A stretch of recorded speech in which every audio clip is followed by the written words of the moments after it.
Tafsir Al-Muallim, terjemah bahasa Indonesia menggunakan huruf Arab Pekon. Mari kita lanjutkan kajian tafsir kita. InsyaAllah akan mengkaji surat Al-Lail ayat yang ke-19, ke-20 dan ke-21, yaitu ayat yang terakhir. Mari kita awali dengan bacaan ta'awud atau isti'adzah. A'udzu billahi minasy syaithanir rajim. Bismillahirrahmanirrahim. Wa ma li ahadin 'indahu min ni'matin tujza illa ibtigha'a wajhi rabbihil a'la wala sawfa yarda. Untuk pelajaran yang pertama, yaitu tentang tahsinut tilawah atau tahsinul qiraah, memperbaiki tata cara membaca Al-Quranul Karim. Kita awali dari ayat yang ke-19. Wa ma li ahadin 'indahu min ni'matin tujza. Di sini ada satu bacaan idhar, kemudian yang lainnya bacaan ikhfa. Wa ma li ahadin, ahadin tanwin ketemu ain, bacaan idhar harus menjelaskan tanwinnya, ahadin. Kemudian indahu nun, sukun ketemu dal, ikhfa. Kemudian min ni'matin, nun sukun ketemu nun, ya, tasdid, bacaan gunnah.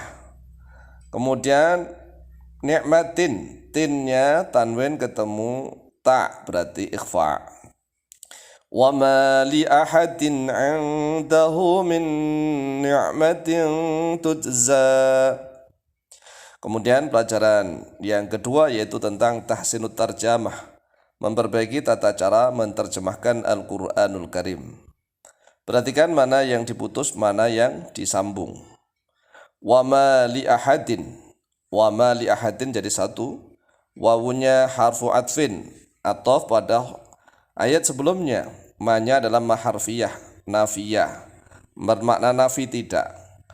Li ahadin di situ jar majrur, lamnya harfu jarin, ahadin dijarkan oleh lam. Kemudian kedudukan i'rabnya menjadi khobar muqaddam.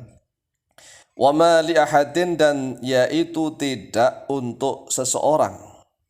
Wa ma li ahadin, dan yaitu tidak untuk seseorang.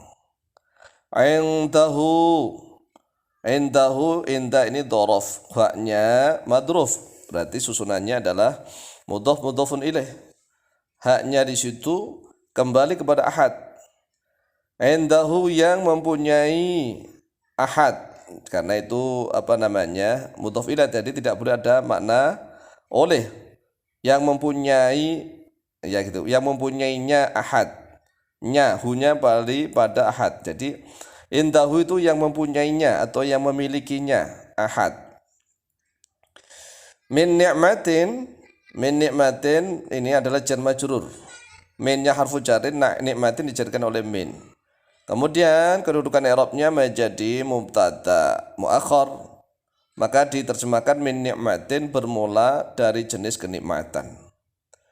Tujza, ini tujza adalah fi'lun mudhari'un bina majhul.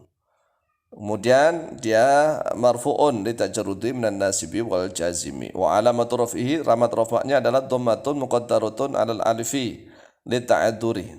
Kemudian fa'ilnya mana? Naibul fa'ilnya. Karena tujza ini adalah fi'il mudhari' bina majhul, maka butuh naibul fa'il. Naibul fa'ilnya adalah dhamirun mustatarun fihi jawazan takdiruhu hiya, hiya kembali kepada nikmah. Tujza diartikan yang dibalas terhadap dia, nikmat. Lanjut pada ayat yang ke-20. Illa ibtigha'a wajhi rabbihil a'la. Ibtigha'a di situ adalah bacaan mat wajib mutasil, wajib bersambung. Maka harus dibaca minimal nih 5 ketukan, karena ada huruf mat ketemu hamzah di dalam satu kalimat. Illa ibtigha'a wajhi rabbihil a'la.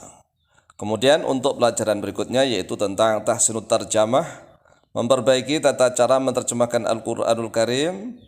Ini mulai dari illabtigha'a wajhi rabbih itu jadi satu. Illanya ini kan harfu istisna, adatu istisna'in, kemudian ibtigha'a wajhi rabbih, di sini ibtigha'a menjadi mustasna. Kemudian jadi mudhaf, wajhi menjadi mudhafun ilaih sekaligus mudhaf. Rabbi menjadi mudhafun ilaih menjadi sekaligus mudhaf, haknya itu terakhir adalah mudhafun ilaih terakhir. Jadi illabtigha'a wajhi rabbih dimaknai kecuali karena mencari ridho Tuhannya, nyanya kembali kepada ahad. Illabtigha'a wajhi rabbih kecuali karena mencari ridhonya ahad. Jadi wajhun di situ bukan bermakna wajah tetapi ridho, keridhoan, kerelaannya Tuhan. Kemudian al-a'la menjadi sifatnya Rabbi. Al-a'la berarti mahalnya itu mahal jar, karena menjadi naatnya Rabbi yang menjadi majrur, menjadi mudhafun ilaih. Kemudian alamat jarnya apa? Kasratun muqaddaratun alal alifi li ta'adduri.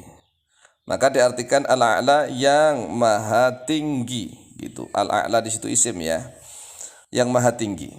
Jadi maksud dari ayat yang ke-19 dan ke-20 kalau menurut Ibnu Jarir At-Tabari ini mengisahkan tentang Sayyidina Abu Bakar As-Siddiq radhiyallahu an yang menginfakkan hartanya untuk membebaskan banyak sekali budak-budak ya, termasuk Bilal bin Rabah.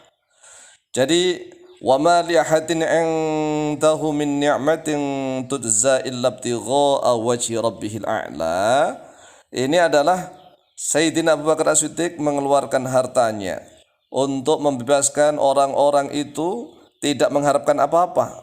Min ni'matin tujza, tidak mengharapkan apa-apa begitu, tidak mengharapkan balasan dari manusia.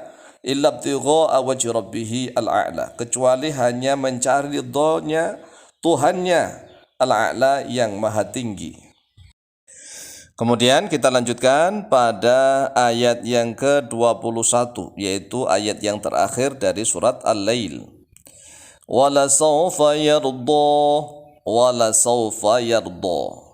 Ini jadi satu cara menerjemahkannya. Jadi untuk tahsinut tarjamah, wala sawfa yardha ini enggak boleh diputus karena wawunya harf ataf, harf atfin, lamnya harf juga taukid, li taukid.